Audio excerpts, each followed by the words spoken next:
इंद्रदेव ने विश्वरूपा जी का वध कर दिया था और विश्वरूपा जी का सिर काट दिया था और ब्राह्मण हत्या माथे चढ़ गई थी, तो 4 स्थान पर ब्राह्मण हत्या को बांट दिया गया था। पहला पृथ्वी को, बंजर भाग, वृक्ष में गोंद, दूसरा जल को, जल के ऊपर फेन, तीसरा अग्नि को, अग्नि के ऊपर नीली लपट, चौथे नंबर पर स्त्री को रजस्वला होना, ये ब्राह्मण हत्या का अंश दे दिया गया।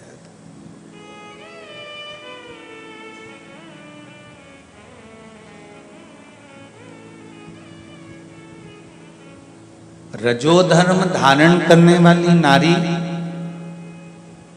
रजस्वला नारी, रजोधर्म धारण करने वाली नारी,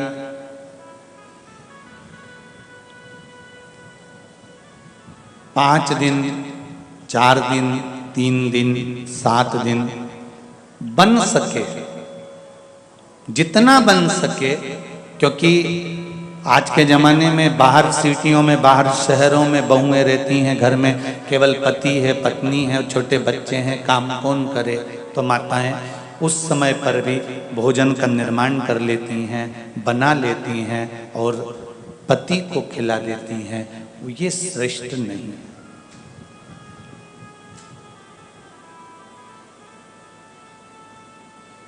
रजोधर्म के समय पर, जिस समय पर ब्राह्मण हत्या लगी हुई होती है, ब्राह्मण हत्या का समय होता है, ब्राह्मण हत्या का उस समय पर रजोधर्म का समय होता है, उस समय प्रयास करें कि भगवान की जो पूजन हम कर रहे होते हैं, भोजन का निर्माण हम कर रहे होते हैं, वो हम ना करें। 2 दिन 3 दिन जितना मान सकते हो इस कली काल में उतना तो मानो। 5 दिन, 3 दिन, 4 दिन, जैसा मान सकते हो उतना मानो।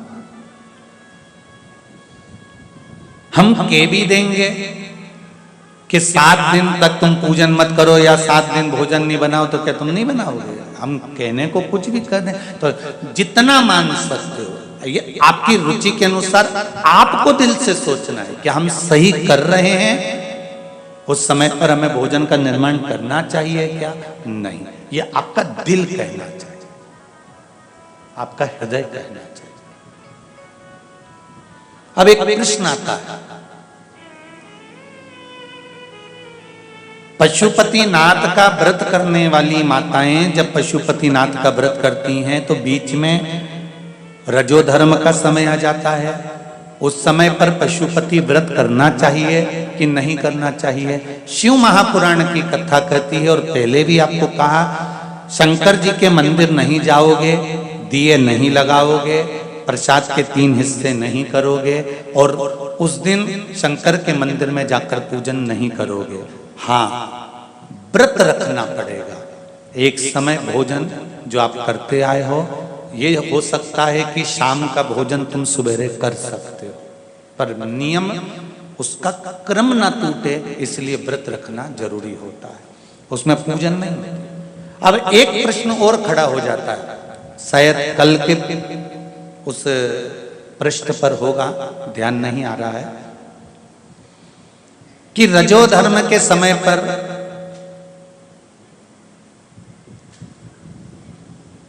नारी, स्त्री भगवान का नाम ले कि ना ले, और रजोधर्म के समय पर एकादशी पड़ जाती है, कभी तीज पड़ जाती है, कभी चतुर्थी पड़ जाती है, कभी कोई बड़ा त्योहार पड़ जाता है जिसमें व्रत करना स्त्री को बहुत जरूरी होता है, तो वो व्रत करे कि ना करे?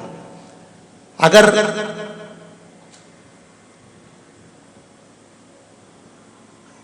उमा संहिता को देखा जाए तो उमा संहिता को अगर हम पढ़ते हैं तो उसके अंतर्गत आपको अगर वर्णन मिलेगा तो उसमें ये लिखा हुआ है कि नारी का रजोधर्म के समय पर यदि कोई व्रत करता है और उस व्रत का उपवास करना जरूरी होता है तो नारी उस व्रत को कर सकती है।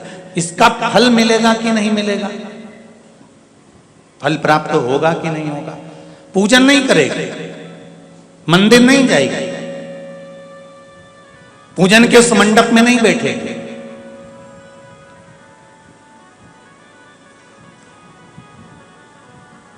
पर यदि व्रत धारण कर लेती है और व्रत धारण करने के बाद में जब उसके 7 दिन पूर्ण हो जाते हैं, तो 7 दिन पूर्ण होते से भले उसकी जेठानी ने पूजन करी, भले उसकी देवरानी ने पूजन करी, भले उसके परिवार वालों ने पूजन करी, ननन ने पूजन करी, उसने पूजन नहीं करी, पर उसने व्रत धारण करा है। और व्रत धारण करा तो 7 दिन जैसे पूर्ण होते हैं, परिवार का व्यक्ति जिस तीज की पूजन को, चतुर्थी की पूजन को, छठ की पूजन को, सप्तमी की पूजन को, नवमी की पूजन को कर रहा होता है, उस पूजन का फल 7 दिन बाद इसके खाते में भी आ ही जाता है, अगर व्रत रखती है।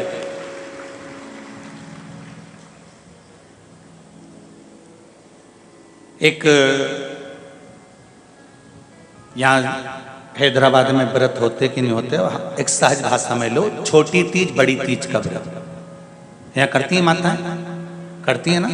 अब छोटी तीज बड़ी तीज का व्रत आ गया और उसमें बीच में किसी नारी का रजो धर्म आ गया, तो वो व्रत करेगी कि नहीं करेगी? जम के बोलो जरा, करेगी ना व्रत। तो परिवार के लोग क्या कहते हैं, घर की बुजुर्ग माताएं क्या कहती हैं, बहू पूछती है, वो तो बेचारी नहीं है, तो उसने पूछा माँ, दादी माँ, मैं व्रत करूं कि नहीं करूं? तो दादी कहती है, बेटा देख, पूजन भले मत करना, तो सामान भले मत बनाना, पूजन की जगह पर भले मत जाना, श्रृंगार भी करना और व्रत भी करना। उसका कारण क्या है कि परिवार के लोग जब पूजन करेंगे तो तेरे जब रजस्वला धर्म के 7 दिन पूरे हो जाते हैं, तब इसका फल तेरे खाते में अपने आप आ जाएगा। ये फल हमें प्राप्त।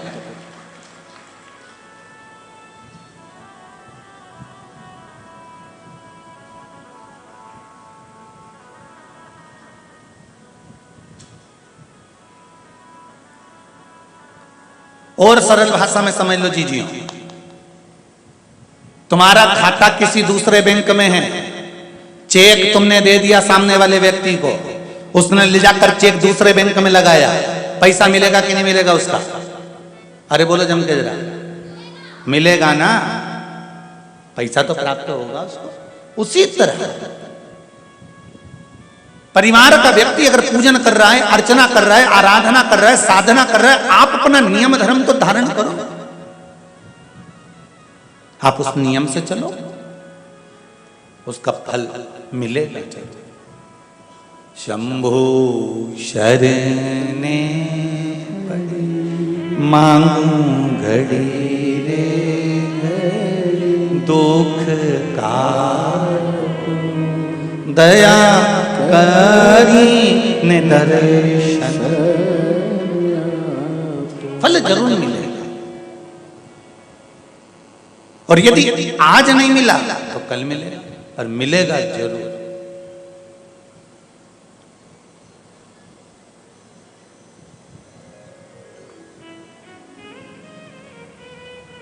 जिससे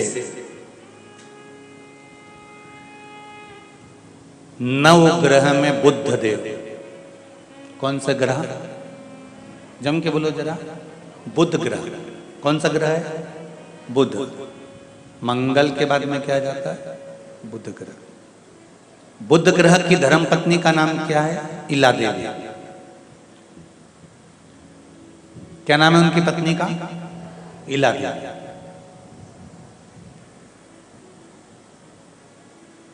कौन थी है?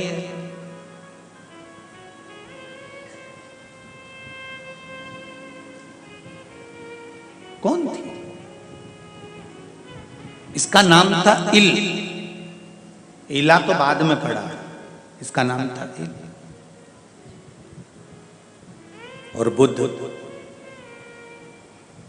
चंद्र के भी पुत्र कहला रहे हैं,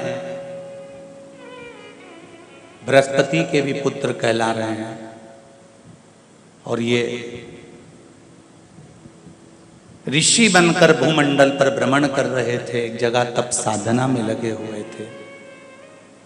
एक जगह पर भगवान शंकर माता पार्वती के साथ में विराजमान थे, दोनों बैठे हुए लौकिक चर्चाएं कर रहे थे।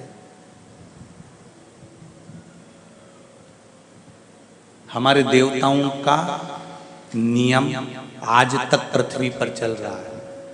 पति पत्नी अगर एक कमरे में बैठकर बात कर रहे हों तो दरवाजे को नॉक कर कर, कुंडी बजाकर, बोलकर, बेल बजाकर, घंटी बजाकर तब अंदर प्रवेश करना चाहिए।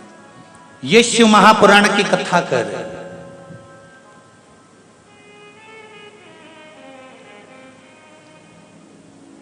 शिव पार्वती बैठे हैं, तब साधना में आनंद में इन दोनों की बातें चल रही हैं।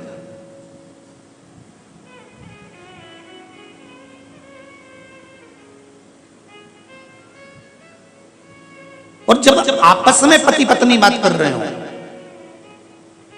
तो निवेदन है कान लगाने वाले से कभी ना लगे।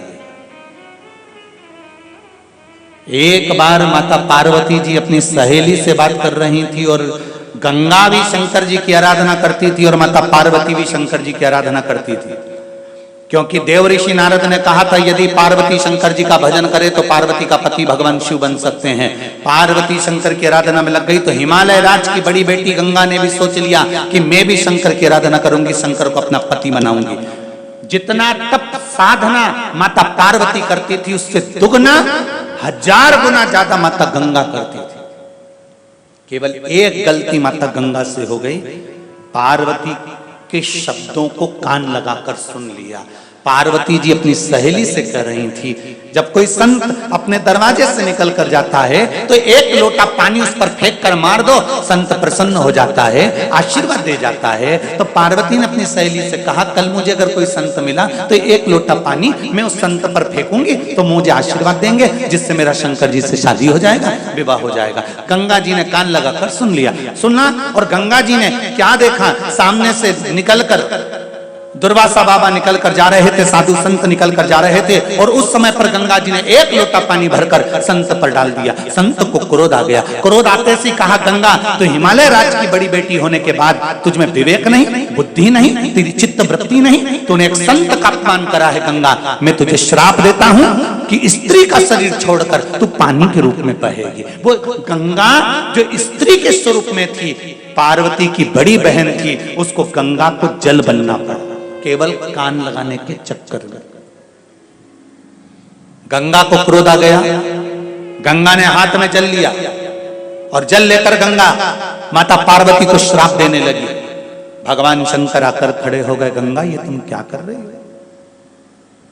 ये क्या कर रही हो, पार्वती को श्राप क्यों दे रही हो? पार्वती ने कहा था संत पर एक लोटा पानी डाल दो तो संत प्रसन्न हो जाते हैं। शिव जी ने कहा गंगा पार्वती ने तुमसे कहा था? नहीं, मैंने तो कान लगाकर सुना था। शिव जी बोले गंगा जब कोई बात कर रहा हो उसकी बात को कभी कान लगाकर मत सुनना, हो सकता है वो तुम्हारे जिंदगी को नष्ट करने का कारण बन सकता है। चुगली करने वाला और चुगली सुनने वाला, दोनों में महापापी कौन होता है? जम के बोलो जरा, कौन होता है? सुनने वाला महापापी होता है।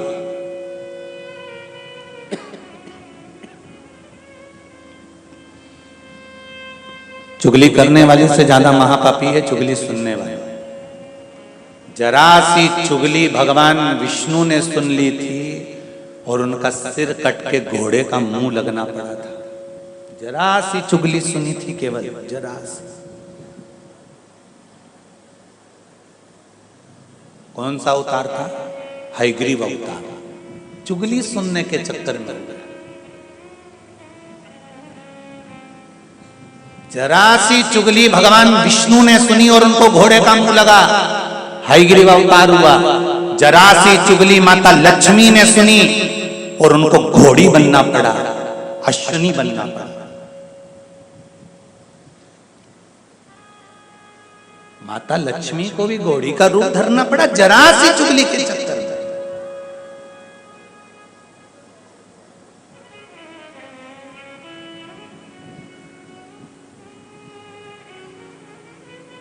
भगवान विष्णु ने जरा सी चुगली सुनी तो उनका सिर कटा और घोड़े का मुख लग गया। माता लक्ष्मी ने जरा सी चुगली सुनी और उनको घोड़ी का रूप लेना पड़ा, और घोड़ी का रूप लेकर पूरी मृत्यु लोक में भ्रमण करना पड़ा। वो तो लक्ष्मी जी की बुद्धि अच्छी थी, तो माता लक्ष्मी जी ने भगवान शंकर की आराधना उस घोड़ी के रूप में भी शिव की आराधना कर ली। शंकर के मंदिर जाती थी, शिव के दरवाजे पर जाकर खड़ी हो जाती थी, शंकर की चौखट पर जाकर खड़ी हो जाती थी। शंकर की कृपा हो गई। पूछ लिया, लक्ष्मी तुम और घोड़ी के रूप में, अश्विनी के रूप में? लक्ष्मी क्यों? गलती हो गई नाथ, गलती हो गई।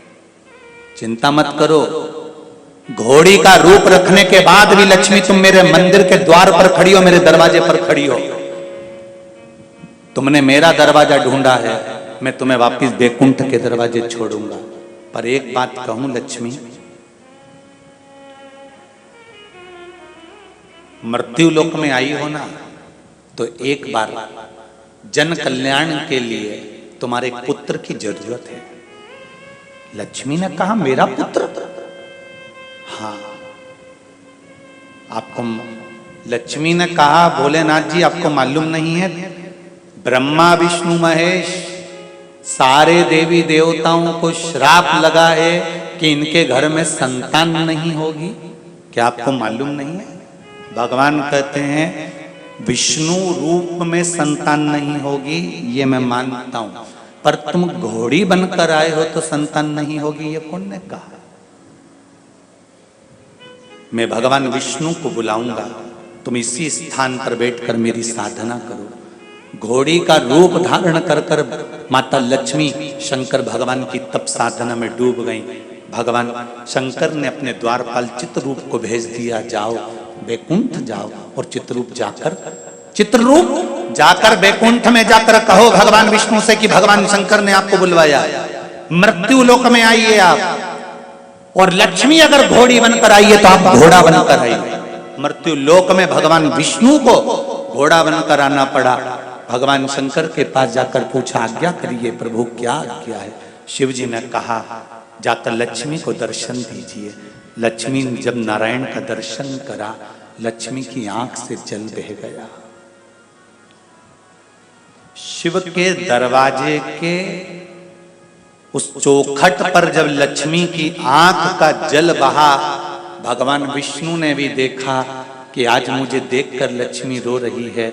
नारायण की आंख से भी जल बहा। उन दोनों जल को मेरे देव अधिदेव महादेव ने हाथ में एकत्रित करा और शिव चौखट पर डाल दिया, जिससे लक्ष्मी जी का एक पुत्र उत्पन्न हो गया, जिसका नाम था एक वीर। क्या नाम था? एक वीर। क्या नाम था? एक वीर। लक्ष्मी जी का पुत्र उत्पन्न हो गया।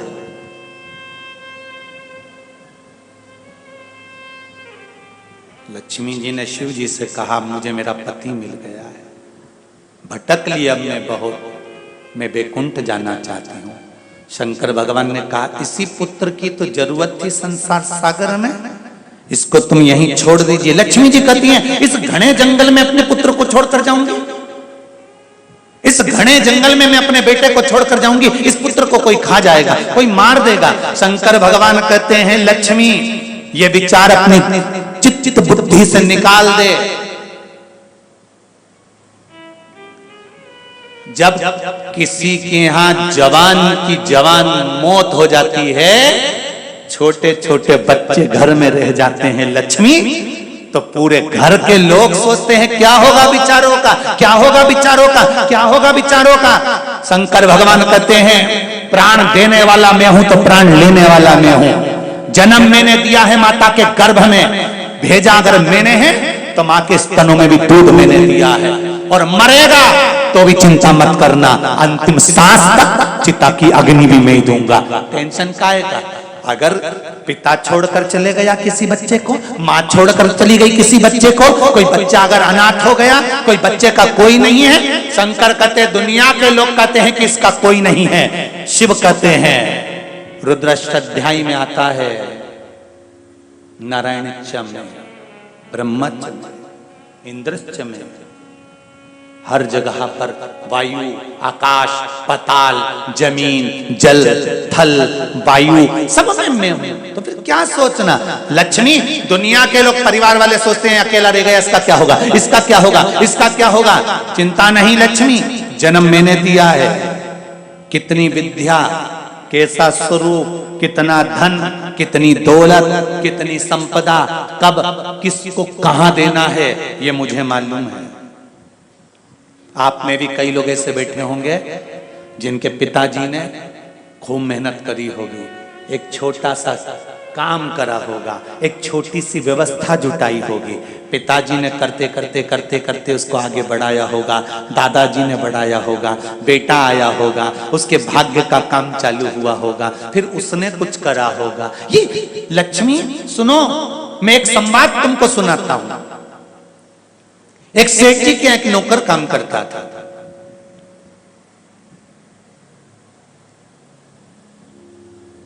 दो दिन तक नौकर काम पर नहीं आया।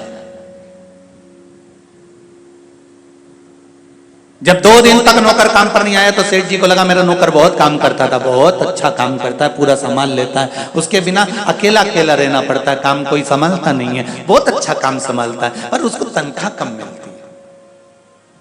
तनख्वाह कम मिलती है इसलिए मुझे लगता है कि वो नहीं आ रहा, अब आएगा ना, तनख्वाह बढ़ा दूंगा। जैसे नौकर आया, सेठ जी ने अब की बार उसकी तनख्वाह दुगनी दे दी। उसने तनख्वाह ली, चले गए। सेठ जी ने मन में सोचा, बताओ गजब का आदमी है, एक बार भी धन्यवाद नहीं कहा, थैंक यू नहीं बोला, धन्यवाद नहीं कहा, तनख्वाह बढ़ गई, कम से कम धन्यवाद तो बोलना था, पर धन्यवाद नहीं दिया इसने।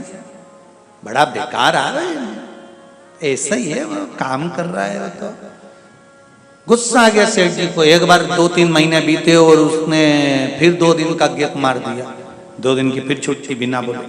सेठ जी ने अपनी तनख्वाह फिर घटा दी।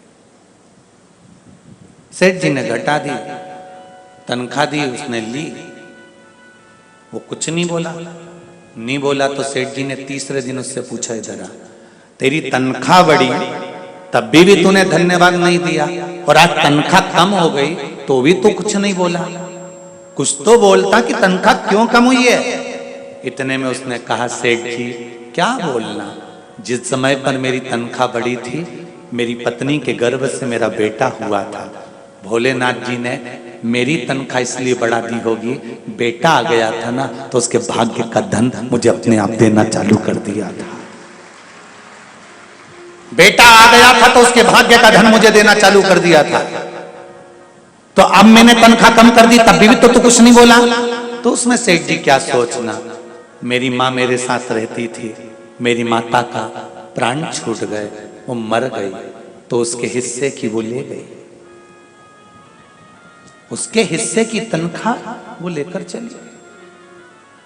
शिव जी कह रहे हैं, लक्ष्मी ध्यान लगाकर सुनना, संसार में जब तक विश्व का नाथ विश्वनाथ है, तब तक कोई अनाथ नहीं है, तब तक कोई अनाथ नहीं।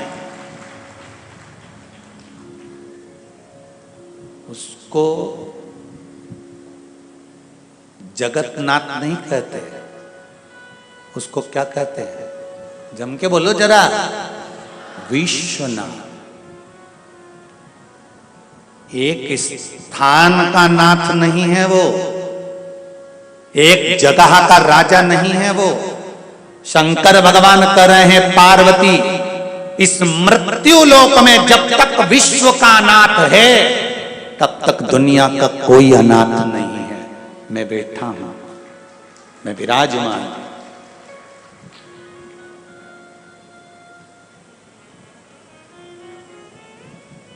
और आप सबसे कहना चाहूंगा, जितने आस्था पर कथा सुन रहे हो, जितने मोबाइल पर सुन रहे हो, फेसबुक यूट्यूब पर सुन रहे हो, जितने हैदराबाद के इस सुंदर प्रांगण में बैठकर कथा सुन रहे हो, आप सबसे कहूंगा, कभी जिंदगी में अकेलापन महसूस मत करना। मेरा विश्वनाथ तुम्हारे सिर पर बैठा हुआ है, तुम्हारे सिर पर मेरा विश्वनाथ बैठा है। जिस दिन ये दिल रोए, जिस दिन आंखों में जल भर आए, जिस दिन मन को अच्छा ना लगे, लगे कि बहुत तकलीफ में हूँ, बहुत दुख है जिंदगी का, उस दिन किसी शंकर के मंदिर में जाना, उसके शिवलिंग के पास थोड़ी देर बैठकर उसका दीदार करना और उससे कहना बहुत दुखी हूं नाथ।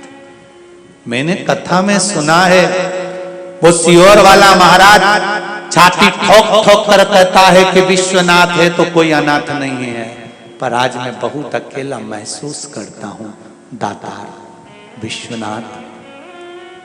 घाटा भी बहुत लगा, दुख भी बहुत, शरीर में रोग भी बहुत, सारे डॉक्टर अपना काम कर रहे हैं पर दुखी बहुत हूं। शिव से कहना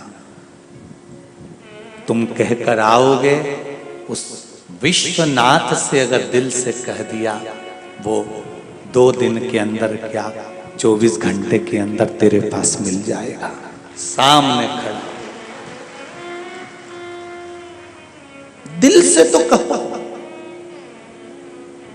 मैंने तेरे ही भरोसे, ओ बाबा तेरे ही भरोसे, हवा बिच उड़ती जावांगी, बाबा डोर हर तो छठी नामे कटी जावांगी, भोले मैं तेरी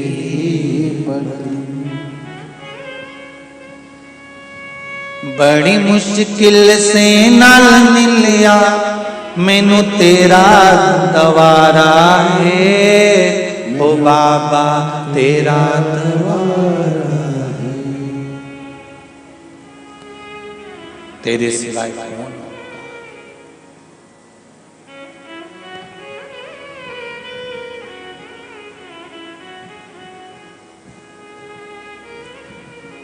मैनू एतो तेरा आसरा, बस तेरा दवारा है, ओ बाबा तेरा सहारा है, जो कट गई ना बाबा, जो कट गई ना बाबा, तुम्हें लुटी जवानी, बाबा डोर हद तो छठी नामे कटी जावांगी।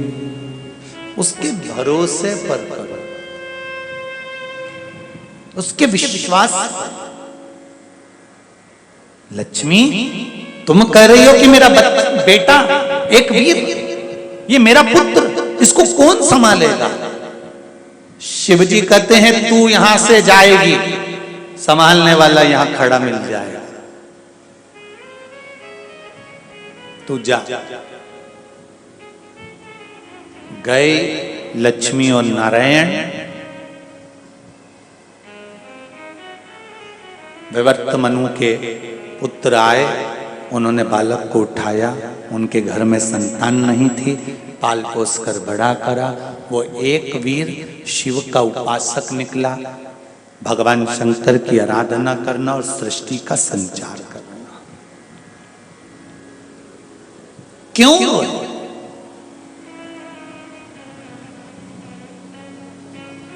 बुद्ध की धर्मपत्नी इला, ये इला नाम तो बुद्ध ने दिया था, उसका नाम था इल, एक राजकुमार था वो।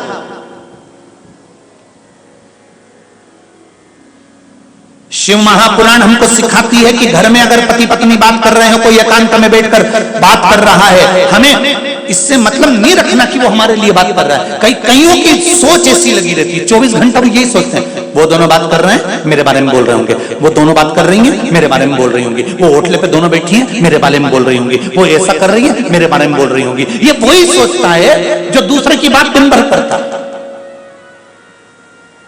नीला चश्मा लगाओगे तो जगत नीला नजर आएगा, पीला लगाओगे तो पीला नजर आएगा, काला लगाओगे तो काला नजर आएगा, सफेद लगाओगे सफेद नजर आएगा। जैसी तुम्हारी सोच होगी सामने वाला व्यक्ति वैसे नजर आएगा। तुम दूसरे की बात करते होगे, इसलिए हर व्यक्ति तुम्हारी को ऐसा लगता है कि वो मेरी बात कर रहा होगा। तुम बात करना छोड़ दो, सामने वाला अच्छा नजर आना प्रारंभ हो जाएगा। जाती रही भावना जैसी, आगे बोल दो, प्रभु मूरत देखी दिन तैसी। ये आपके ऊपर। एक छोटी सी कान लगाकर बात सुनी थी और गंगा जी को जल बनना पड़ा, माता गंगा को जल बनना पड़ा, तो भी गंगा बिलक बिलक के रो रही है कि मुझसे गलती हो गई, अब क्षमा कर दो। शंकर भगवान बोले क्या चाहती है? सर गंगा जी बोलती हैं कि मैं आपको पति बनाना चाहती थी। शंकर भगवान बोले पर मैं तुझको पत्नी नहीं बना सकता था गंगा, मैं तुझको धर्मपत्नी नहीं बना सकता था। गंगा कहती है मैंने कौन सी कमी छोड़ दी आपकी सेवा में? शिव जी कहते हैं गंगा, जितनी तप साधना माता पार्वती ने करी उससे 1000 गुना ज्यादा तूने करी है। ध्यान देना जरा कथा पर। 2 बेटे हैं, एक बेटा थोड़ी सी मेहनत करता है, लाखों रुपए कमा कर ले आता है। एक बेटा बहुत मेहनत करता है तो भी व्यापार नहीं चल पाता है। ये उसके हाथ में है। पार्वती शिव जी की धर्म पत्नी बन रही है और गंगा नहीं। पार्वती से ज्यादा तप गंगा जी ने करा। जो मेहनत कर रहा है और काम नहीं हो रहा, जितना भजन पूजन एक भाई करता है उससे दुगना वो करता है। जैसा जैसा लोग बताते हैं वैसा वैसा करते जाता है तो भी व्यापार नहीं चल पाता। उसमें दुखी मत होना, तो भी आगे नहीं बढ़ पाता, उसमें दुखी मत होना। अब दुख ना कर कर शंकर के भरोसे पड़ जाना कि अब दुखी नहीं होऊंगा। गंगा ने जैसे कहा मैं आपकी पत्नी नहीं बन सकती, नहीं, मैंने साधना ज्यादा करी, शिवजी जानते मैं जानता हूं। तूने आराधना ज्यादा करी, साधना ज्यादा करी, तप ज्यादा करा, भजन ज्यादा करा, सब कुछ तूने ज्यादा करा, फिर भी मैं तेरा पति नहीं बन सकता। तो गंगा जी ने पूछा क्यों?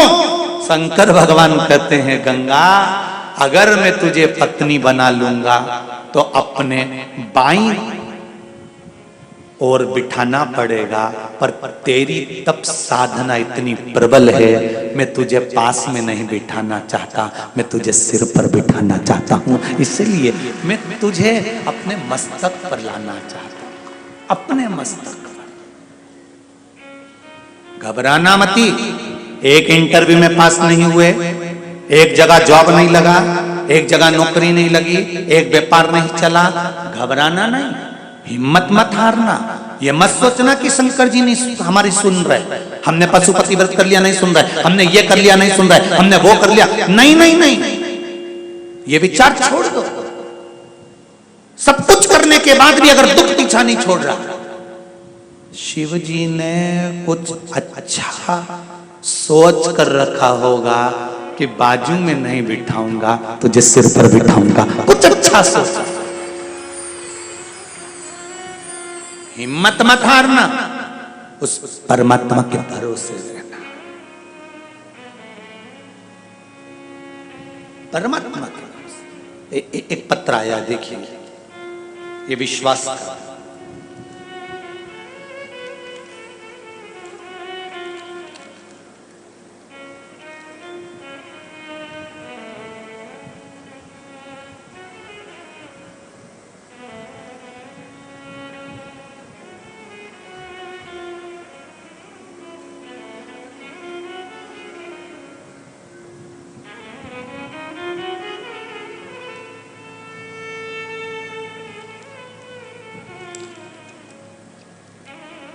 आतिश मूले अत्तापुर, अत्तापुर ही है ना कि उत्तापुर है? अत्तापुर ना, अत्तापुर हैदराबाद। माताजी का नाम है महानंदाबाई, अत्तापुर भाग्यनगर हैदराबाद। कहीं बैठे हैं आप ही हैं? दोनों हाथ हिला दो एक बार। हर हर महादेव। श्री शिवाय नमस्तुभ्यम। गुरुजी, शिव महिमा का क्या वर्णन करूं? हमें बचपन से ही खून की कमी के कारण हर 1-2 साल के अंदर खून चढ़ाना पड़ता था और हमें लॉकडाउन में बीपी भी हो गया था। शरीर में विटामिन कैल्शियम की कमी, ना जाने क्या क्या बोल दिया था डॉक्टर साहब ने। आपकी कथा सुनी, हमने काली मिर्ची वाला शिवलिंग बनाया जिसकी पूजन आपने ऑनलाइन करवाई थी, तो हमने भी किया था। हम क्या बताएं, रोग कट गए गुरुजी। हम मार्च फुलेरा दूज को भी कुबेरेश्वर धाम गए थे, वहां रुद्राक्ष महोत्सव में हमने बाबा से विनती करी थी कि हमको हर साल खून चढ़ता है वो बंद हो जाए शिव की कृपा से। अगली बार जब फुलेरा दूज कर कर कुबेरेश्वर धाम से वापिस आए, यहाँ जब जांच कराई, ब्लड की कोई कमी नहीं पड़ी और अब हमें ब्लड की जरूरत नहीं। और बीपी और शुगर सब बाबा ने हमारा अच्छा कर दिया है। कुबेरेश्वर धाम को मैं नमन करती हूँ। बैठो बहन, हर हर महादेव, शिव कृपा है। हम कई लोगों से कहते हैं कुबेरेश्वर धाम में तो कंकर शंकर है, वहां अभी शिव तो बैठे नहीं है, पर उस भूमि का जो भाव है वो कंकर शंकर का है। जो जाता है दिल से बोल कर आता है तो बाबा सुन। और नहीं समय मत जाओ पर दिल से शिव मंदिर जाओ। एक पत्र और है,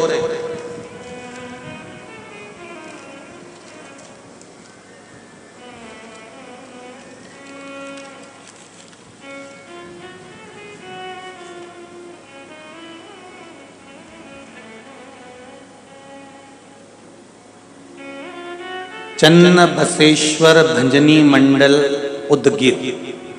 कहीं बैठे हैं आप ही है भजनी मंडल? हाँ, जरा पूरी मंडली आई है क्या उदगिर से? जोरदार ताली बजाकर एक बन का स्वागत करो महिला मंडल का। आपने लिखा है, मराठी नहीं आती पर हिंदी आती हो, समझ जाऊंगा फिर भी। मांजा मैत्रिणीचा मुलगा दारू पी होता, तर मी पशुपती व्रत करायला सांगितले तेव्हा पासूना 30 सोमवार पासूना दारू सोडले।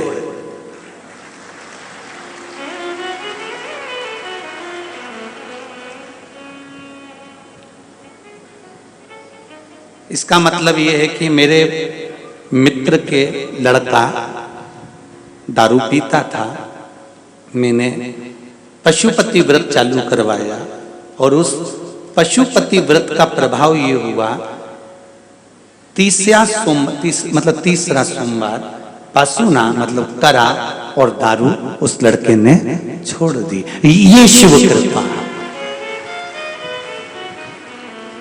उदगिर की महिला मंडल को मेरा नमन, बहुत बहुत साधुवाद। आप लोग पधारे। बिदर कर्नाटक से भी महिला मंडल आई है, वाशवी महिला मंडल, उसको भी मैं नमन करता हूँ। बहुत बहुत आप लोगों को नमन है। विराजिए। श्री शिवाय नमस्तु। हृदय के भाव,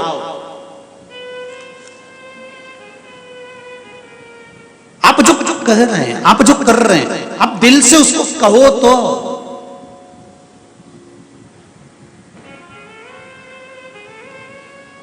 और एक बार यदि आपने उसको दिल से कहा, वो सुनेगा जरूर। फिर कहूंगा, सब पर विश्वास करो पर भरोसा जम के बोलो देव अधिदेव महादेव पर करो, डूबने नहीं देगा, निश्चित है। जब ऋषियों का आगमन हुआ,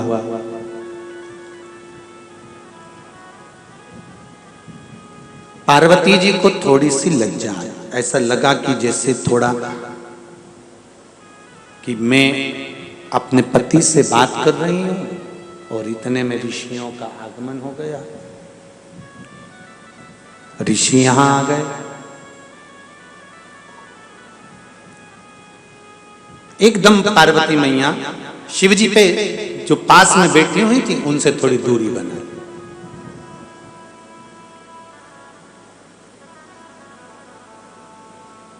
शंकर भगवान को क्रोध आ गया। घर में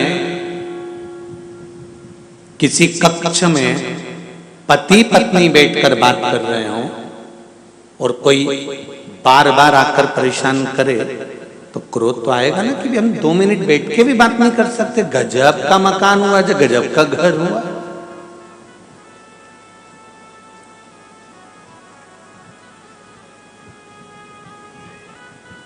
कम से कम थोड़ी देर बैठकर हम भगवान का भजन कर रहे हैं या बात कर रहे हैं या चर्चा कर रहे हैं या कोई विषय निकालकर बात चल रही है तो फिर आना नहीं चाहिए। शिव जी को क्रोध आया और शंकर भगवान ने क्रोध में आकर श्राप दे दिया। जिस भूमि पर बैठकर हम पार्वती और शिव बात कर रहे हैं, अगर इस भूमि पर जब भी अब कोई पुरुष इस भूमि पर पांव रखेगा वो स्त्री बन जाएगा। उस वन का नाम था अंबिका वन। कौन सा वन है वो? अंबिका वन।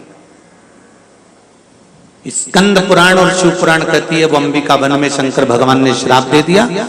भगवान शिव पार्वती बैठे आनंद के साथ वहां बात करते। अब जब भी कोई बात करना होती शंकर पार्वती वहीं पर जाकर बात करते। समय बीत गया। एक युवराज इल जिसका नाम था मृगा करने के लिए, शिकार के लिए आया और आते आते उसको भान नहीं हुआ और वो अंबिका वन में प्रवेश कर गया तो वो इल स्त्री बन गया। बड़ा सुंदर स्त्री का रूप रखा। जिसको बुद्ध देव ने देखा, ऋषि बुद्ध ने देखा तो बड़ी सुंदर स्त्री नजर आई। मंगल विवाह का प्रस्ताव रखा, उसके साथ में विवाह भी हो गया। विवाह होने के बाद एक पुरुवा बेटा भी उत्पन्न हो गया। पुरुवा जब बेटा उत्पन्न हुआ, पुत्र हो गया। पुत्र होने के बाद मां को हमेशा मौन देखता था पुरुवा। ये प्रत्येक बेटे के हृदय में ये बात होना चाहिए कि मां अपना चेहरा क्यों मुरझाई हुई है, कारण क्या है।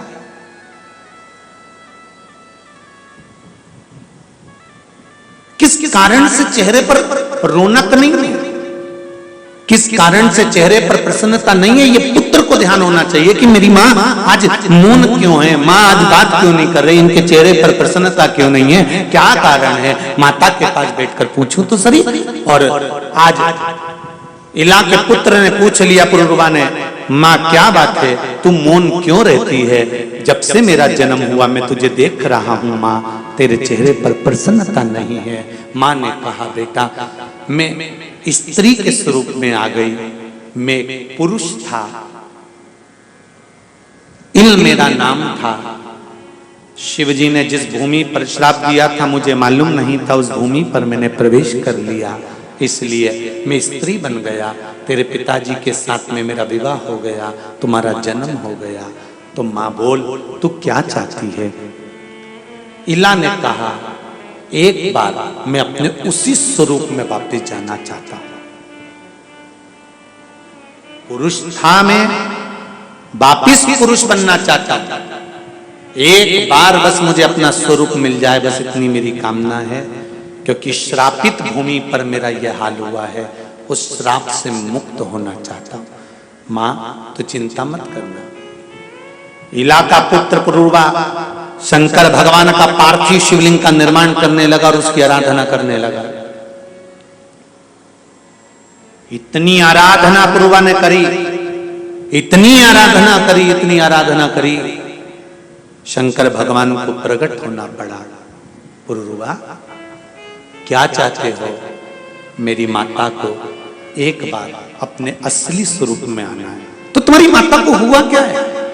अंबिका वन में प्रवेश कर गए थे वो युवराज, स्त्री का रूप ले लिया था, बुद्ध देव के साथ विवाह हो गया था, मैं पुत्र जन्म ले लिया हूं उनके गर्भ से। पर निवेदन मेरी माता का एक निवेदन है, उनको इस श्रापित भूमि पर पांव रखने के कारण जो श्राप लगा है उससे मुक्त होना है। और आप मुक्त कर सकते हो, ये केवल आप ही कर सकते हो, दूसरा कोई नहीं कर सकता।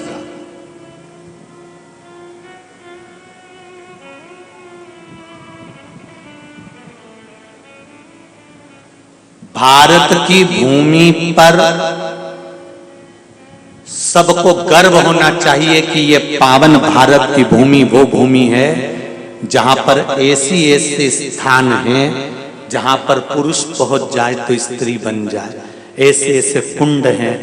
ब्रज 84 कोस की यात्रा किस किसने करी है, जरा हाथ उठाएंगे। ब्रज 84 कोस करिए।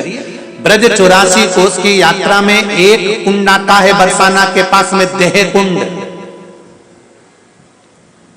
करें दर्शन, 84 कोस की यात्रा में आता है देह कुंड, करें। देह कुंड आता है। इस देह कुंड का मतलब क्या होता है? एक बार राजा कंस अपनी सेना को लेकर आ गया बरसाने में, और बरसाने में पहुंचा तो राधा रानी को मालूम पड़ गया कि कंस आया है, वो भी कृष्ण को ढूंढने आया है। राधा जी ने कहा रुक जा, इसको बड़ा अहंकार है ना अपने राजपाट का, तो रुक जा। और राधा रानी ने अपनी सहेलियों को भेजा कि पकड़ लो उसको और ले जाकर देह कुंड में स्नान करा दो। देह कुंड में जैसे ही राजा कंस का स्नान हुआ, उसके सैनिकों का स्नान हुआ, सबने गोपी का रूप धारण कर लिया, सारी की सारी स्त्री हो गई। राधा जी उसको पकड़ के ले गई और अपने घर में बर्तन मांजने में लगा दिया। किसको?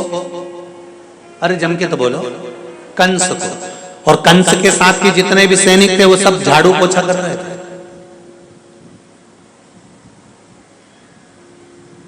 कंस रोज बर्तन मांजता राधा रानी के दरवाजे के, रोज झाड़ू लगाता, पोछा लगाता, सीढ़ी साफ करता, सब कुछ करता। बड़ा थक गया। एक दिन कंस ने राधा जी के चरण छूकर कहा, तुम्हारी सौगंध खाकर कहता हूं दूसरी बार बरसाना नहीं आऊंगा, वापिस छोड़ दो, कभी नहीं आऊंगा, तुम्हारे चरण की सौगंध खा। राधा जी बोली अभी रुक जा, स्वेटर बनाना रह गया है, वो भी तो तू ही बनाएगा। कपड़े सिलना रह गया, वो भी तू ही सिलेगा। झाड़ू तू कर, बर्तन तू कर, भोजन तू बना। कंस परास्त हो गया, राधा जी से विनय कर कर थक गया। तब राधा जी ने कहा, कंस बरसाना के क्षेत्र में अगर तू प्रवेश करेगा तो वापिस गोपी बन जाएगा, जा निकल जा बाहर। उस दिन कंस बरसाना छोड़कर भाग गया। कभी बरसाने में नहीं आया कंस, कभी भी।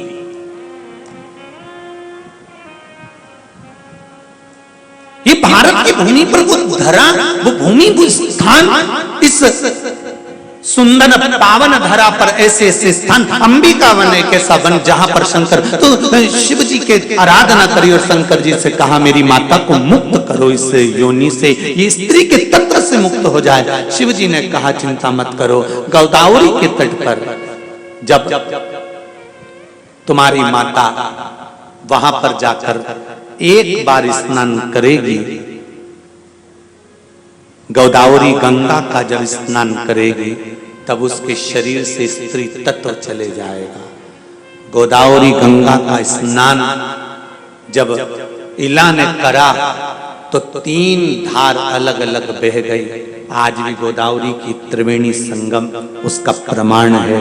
और इला इल बन गया, शिव जी के चरणों में पड़ गया। प्रभु आपके सिवाय कोई नहीं जो वापिस मुझे अपना ले। शंकर भगवान ने कहा क्या चाहते हो? आपकी सेवा में लगना चाहता हूँ। शिव जी ने कहा मेरे गण बनकर आ जाओ और मेरे कैलाश धाम पहुंच जाओ। ये शिव लाखों के दुखड़े जो तू हर गया डमरू वाले, तो मेरे दुखड़ों को देखकर क्यों डर गया डमरू वाले। शंकर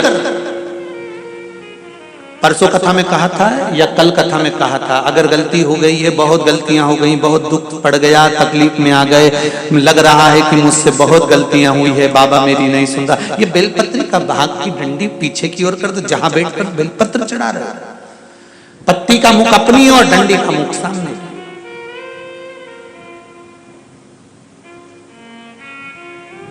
शिव की कुछ आराधना है, मेरे भोले बाबा की कुछ आराधना है।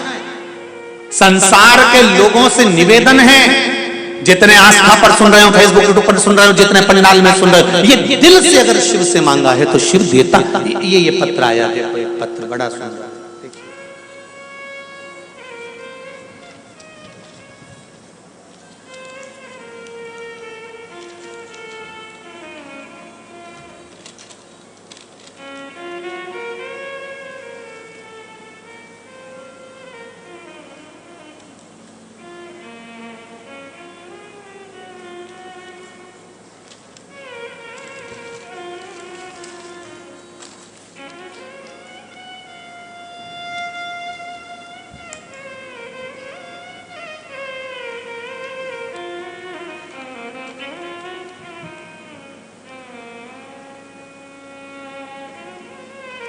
श्री ओम प्रकाश जी रांकावत, धर्म पत्नी मंजुला देवी पुष्कर राजस्थान, अजमेर राजस्थान से हैं। कहीं बैठे हैं? आप ही दोनों हैं? हाथ हिलाइए एक बार, हर हर महादेव। राजस्थान से हैं। शिव महापुराण की कथा श्रवण करने साथ अमरई शमशाबाद में केवल शिव कृपा का धन्यवाद करने के लिए हम यहाँ पर आए हैं। बायती जी पूरे बायती परिवार को धन्यवाद दे रहे हैं। पुष्कर राजस्थान से आए हैं। केवल इस कथा को धन्यवाद देने के लिए आए हैं। धन्यवाद हृदय से करने के लिए आए हैं। आपकी कथा को श्रद्धा व विश्वास पूर्ण श्रवण करते हैं।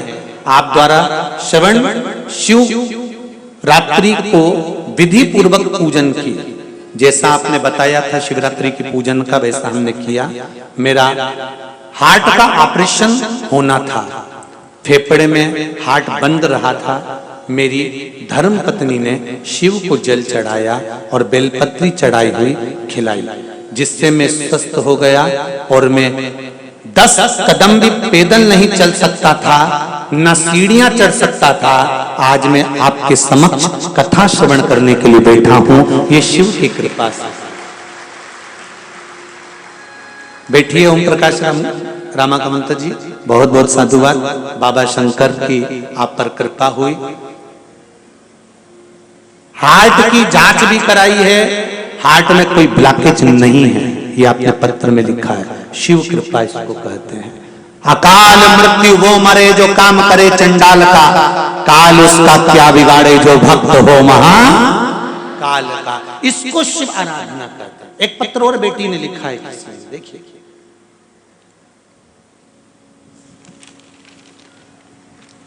भारती दीक्षित, चंद्रायन गुट्टा, हैदराबाद।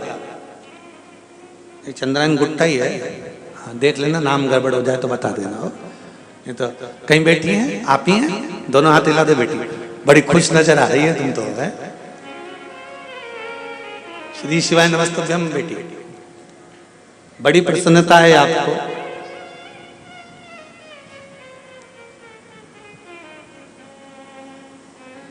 माइक पहुंचाऊं क्या? इतनी प्रसन्नता में तो जरा माइक पर सुनना चाहूंगा। देना जरा माइक पहुंचा, ये बेटी को जरा पहुंचाओ माइक। हाँ, बढ़ाते जाओ, एक दूसरे को देते जाओ, जल्दी जल्दी। मुझे तो ऐसा लग रहा है जैसे तिजोरी का खजाना तेरे को मिल गया बाबू। बधाई हो। हर हर महादेव।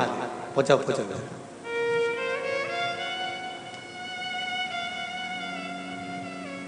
आपने लिखा है,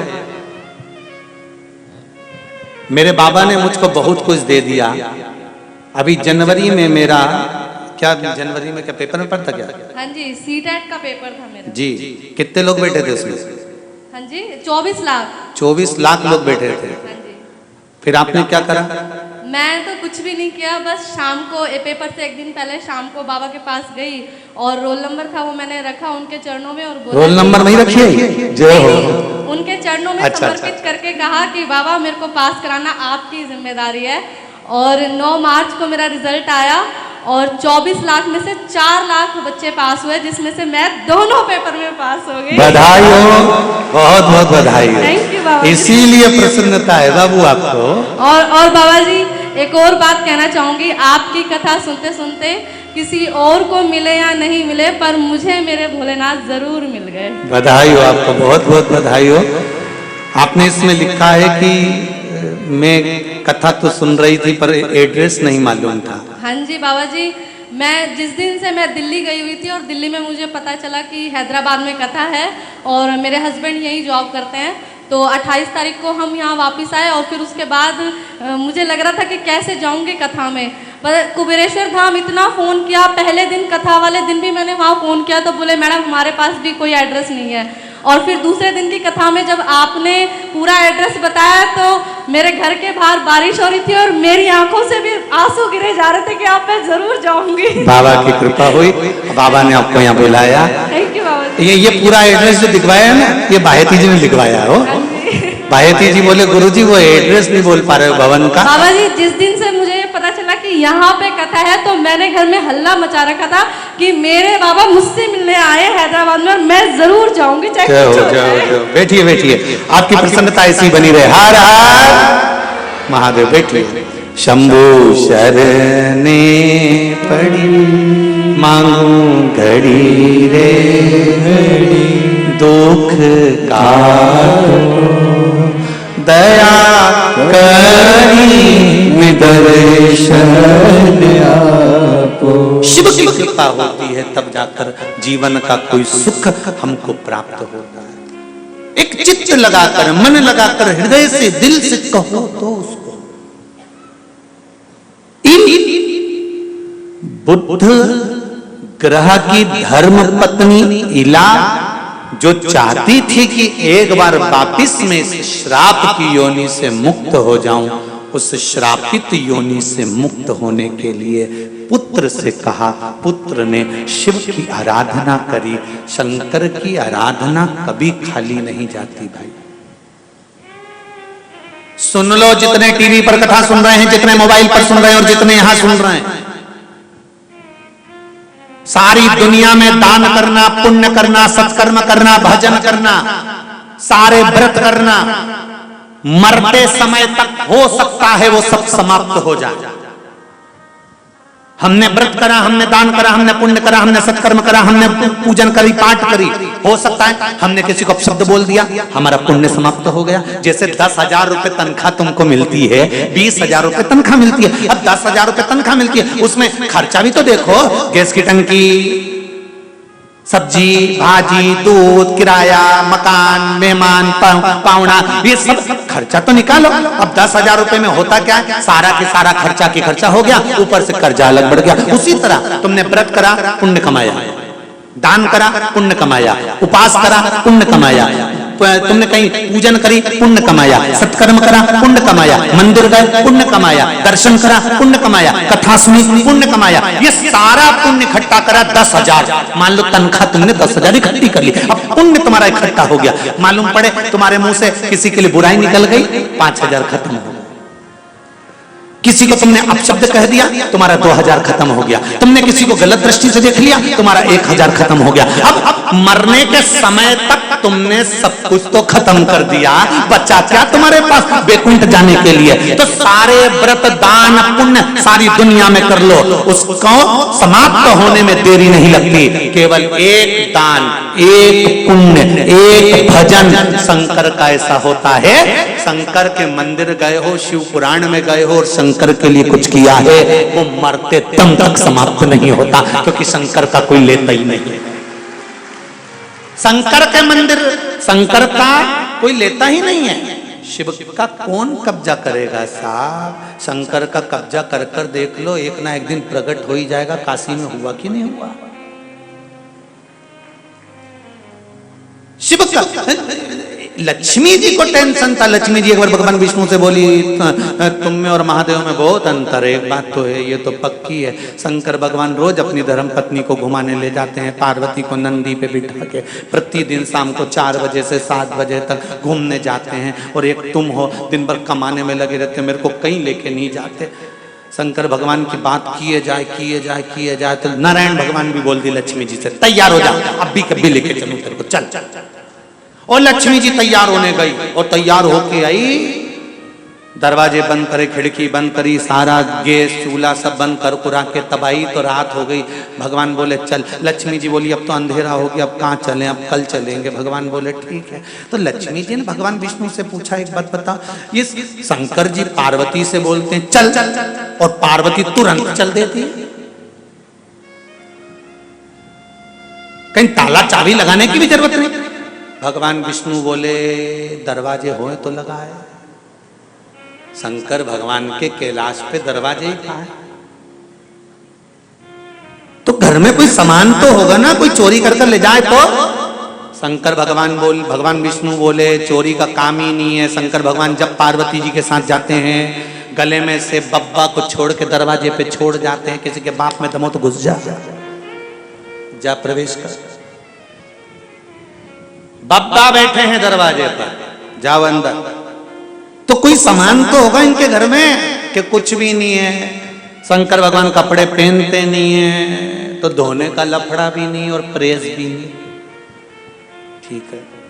भोजन तो कि वो तो आकड़िया की रोटी बनाई, काकड़िया की साग, पर से माता पार्वती जी पावे भोला ना। वो तो अलमस्त रहते हैं, खाया सो खाया, नहीं खाया सो नहीं खाया। तो स्नान तो की जरूरत ही नहीं, गंगा 24 घंटे बहती रहती है, जरूरत ही नहीं, शावर ऊपर से चालू है।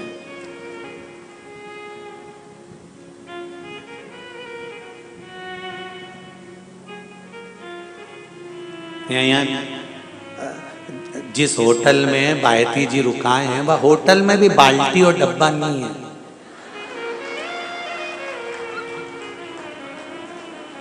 अब क्यों बोलो तो क्यों बायती जी? अब हमने पूछा भाई बाल्टी और डब्बा कहाँ है नहाने का? तो गुरु जी यहाँ बाल्टी और डब्बे का काम ही नहीं है। तो हमने कहा नहाते भी है कि नहीं नहाते? नहीं, सावर लगा बस इस दबा निकली जा। फिर पूछा यहाँ साबुन कपड़ा धोने का नहावे का? तो कि की भी जरूरत नहीं है, ये डब्बा लगा, की बटन दबा साबुन। हमने कहा बताओ गजब का काम कर रखा है, सवेरे सवेरे भी डब्बे से भीख मांगो, दे दे भैया। ये तो तरीका है। अच्छा हैदराबाद हुआ दादा, शिव कृपा है, आनंद है। अब शिव तत्व को जाने, उसके द्वार, उसके दरवाजे, उसकी चौखट पर दिल से जाइए, हृदय से। इला इल बन गया, शिव जी को धन्यवाद दिया कि तुम्हारे सिवा कोई मुझे अपना नहीं सकता। शंकर जी ने कहा मेरे गण बन जाओ, जाओ। कोई सुनेगा ना सुनेगा, अगर दिल से मेरे महादेव से कहा है तो ये विश्वास मानकर चलना, मेरा महादेव सुनेगा जरूर, झोली भरेगा जरूर जरूर।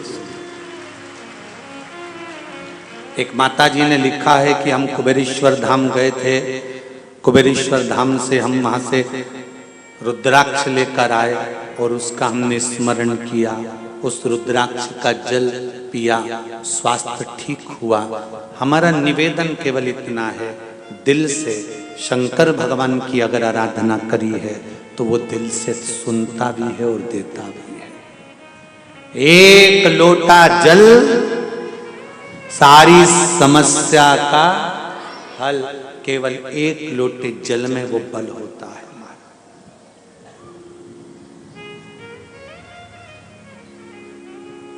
समर्पित करना प्रारंभ करो, सुनने के समय आया।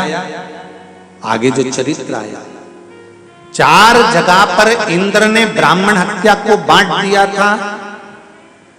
त्वष्टा ऋषि ने वृत्रासुर को उत्पन्न करा, और जब वृत्रासुर उत्पन्न हुए और उनके साथ जब युद्ध प्रारंभ हुआ,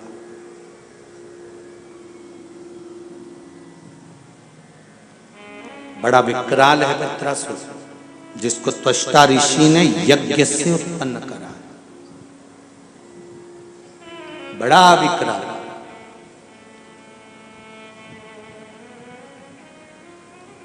जब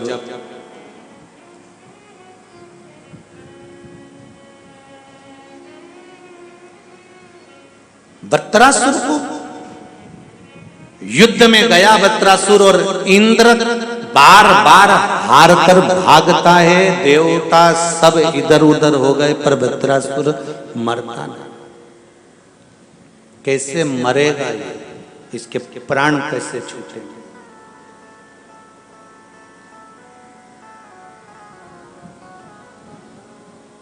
इंद्र गए बृहस्पति महाराज के पास में,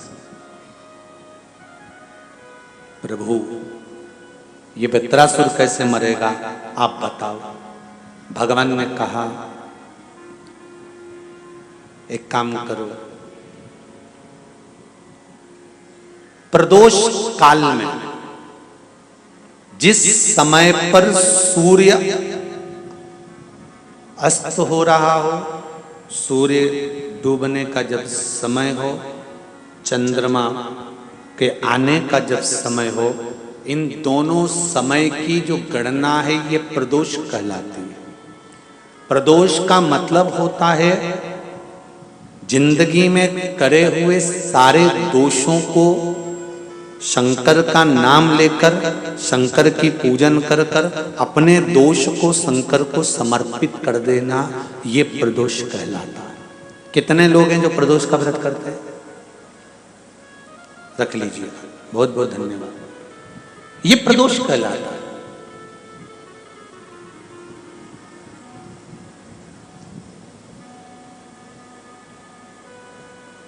अपने दोषों को शंकर भगवान को दे देना। शाम को 4 बजे से लेकर 7 बजे के बीच में शंकर और पार्वती के भ्रमण का समय रहता है। मेरे देवाधिदेव महादेव और माता पार्वती के भ्रमण का समय, भगवान शंकर पार्वती घूमने को निकलते हैं।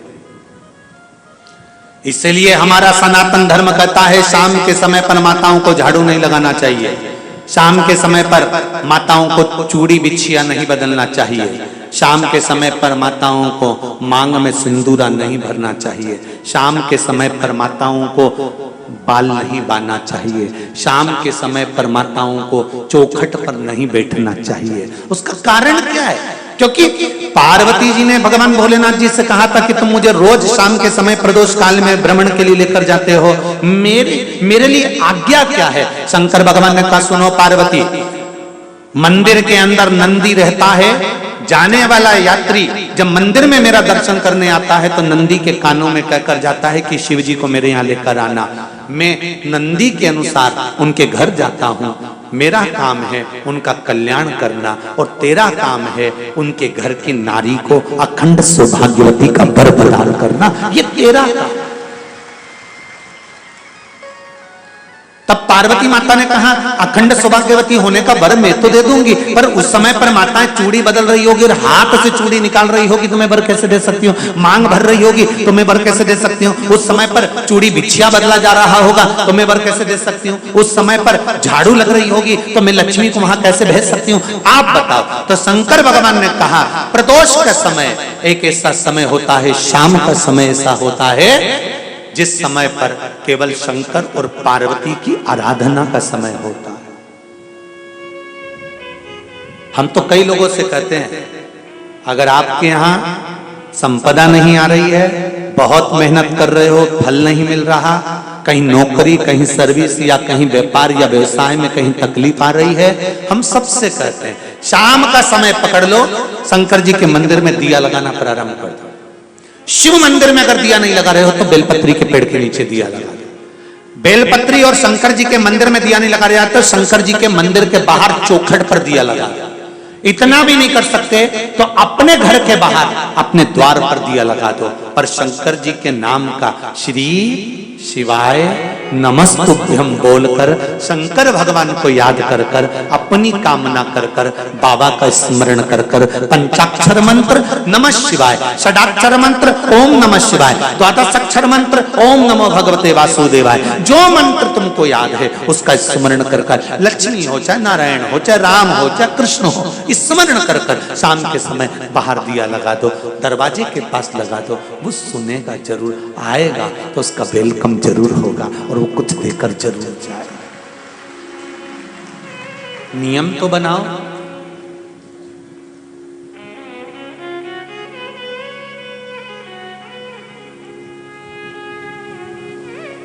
उसकी चौखट पर जाकर कहना प्रारंभ करो।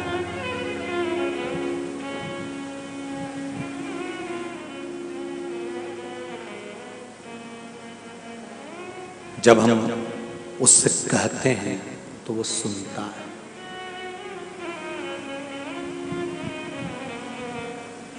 जब बोलोगे तो वो सुनेगा। अब बृहस्पति महाराज ने कहा कि शाम का समय जो प्रदोष का समय होता है उस समय पर इंद्रदेव तुम शंकर जी की आराधना करो। शिव आराधना से शंकर जी जो मार्ग प्रशस्त करेंगे, शिव आराधना से जो शंकर जी कहेंगे वो तुम करना। ठीक है, आराधना करी बाबा भोलेनाथ जी।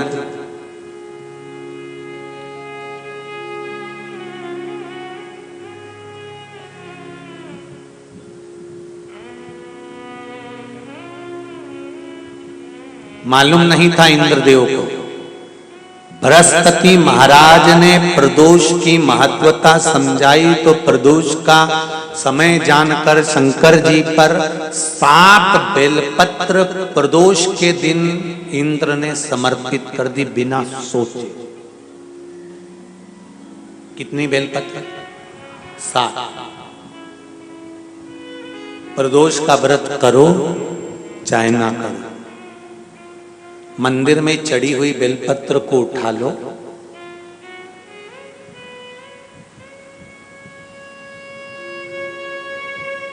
बेलपत्र का ब्रह्म कमल बना लो,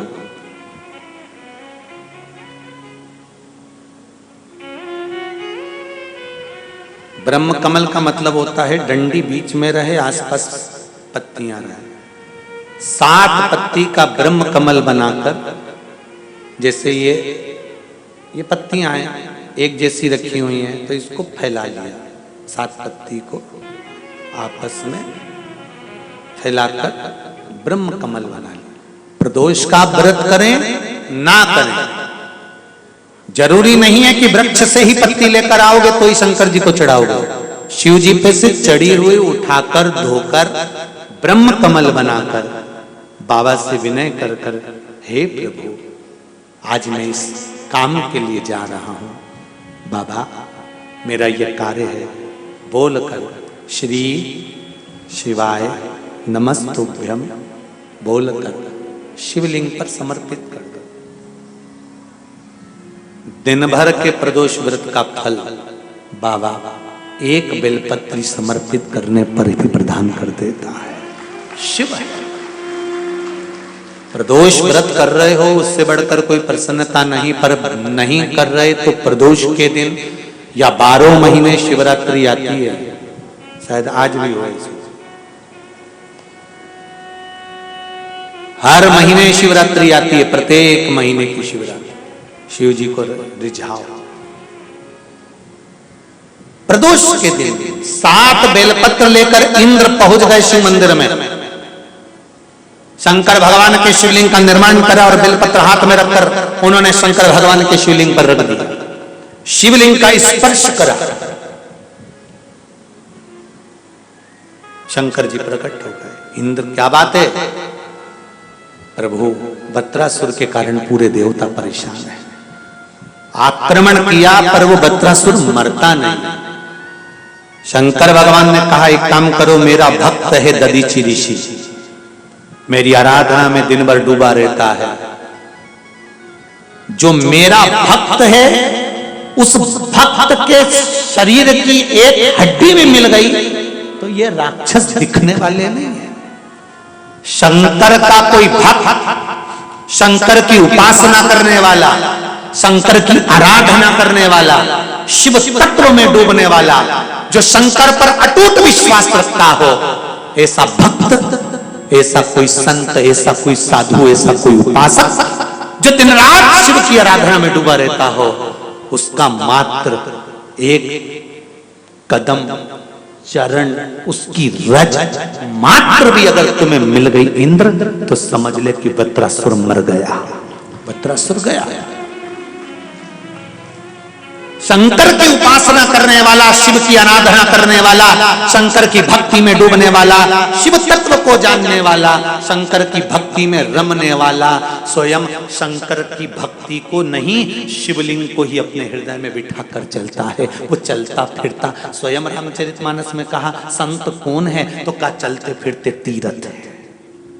तुलसीदास जी रामचरितमानस में कहते हैं संत चलते फिरते तीर्थ हैं। शिव की आराधना करने वाला साधक, उपासक, भक्त जो रोज प्रतिदिन शिव की आराधना की भक्ति में डूबा रहे, वो साधारण नहीं हो सकता। तुम जाओ, दधीचि ऋषि मेरी आराधना करते हैं, उनसे जाकर कहना कि हमको आपकी अस्थियां चाहिए, आपकी हड्डियां चाहिए। दधीचि ऋषि की हड्डियां? हाँ, उन हड्डियों का शस्त्र बनाना, उससे जाकर युद्ध करना, बत्रासुर मर जाएगा। तो दधीचि ऋषि की हड्डियों से युद्ध क्यों? किस लिए? शंकर भगवान ने कहा इंद्र, दधीचि ऋषि मेरी आराधना कर कर भस्म का तिलक द्वादश तिलक भस्म का दधीचि ऋषि प्रतिदिन धारण करते हैं। जहां पर भस्म का तिलक लगता है वो हड्डी हड्डी नहीं रहती, शिवलिंग बन जाता है, साधारण नहीं रहता, शिवलिंग का स्वरूप है। मेरा आपसे भी निवेदन है, भस्म का तिलक धारण करने वाला, चाहे मस्तक पर तिलक धारण करे, त्रिपुंड धारण करने वाला, रुद्राक्ष पहनने वाला, शंकर के मंदिर में जाकर एक लोटा जल चढ़ाने वाला, शिव मंदिर में एक बेलपत्र समर्पित करने वाला, ये विश्वास मानकर चलना, मेरा देव अधिदेव महादेव स्वयं उसके भीतर उतरते चले जाता है, वो शिवलिंग की तरह स्वयं प्रबल बनते चले जाता है। ये शिव तत्व है, शिव तत्व। जाओ, दधीचि ऋषि के पास गए, जाकर कहा आपकी हड्डियां दे दीजिए। दधीचि ऋषि ने हाथ में जल लेकर मांस को जला दिया, हड्डियां दे दी। दधीचि ऋषि ने जब हड्डियां दे दी, उससे युद्ध हुआ तो बत्रासुर का अंत हुआ। बत्रासुर जब मरने की कतार पर आ गया, इंद्र ने वज्र का प्रहार जब बत्रासुर पर करा, तब बत्रासुर ने इंद्र से कहा, इंद्र, इन 33 कोटि देवताओं में बल नहीं कि इस बत्रासुर को मार दे। अगर मर रहा हूं, प्राणों को त्याग रहा हूं, तो इंद्र, मैं किसी के कहने पर प्राण नहीं त्याग रहा।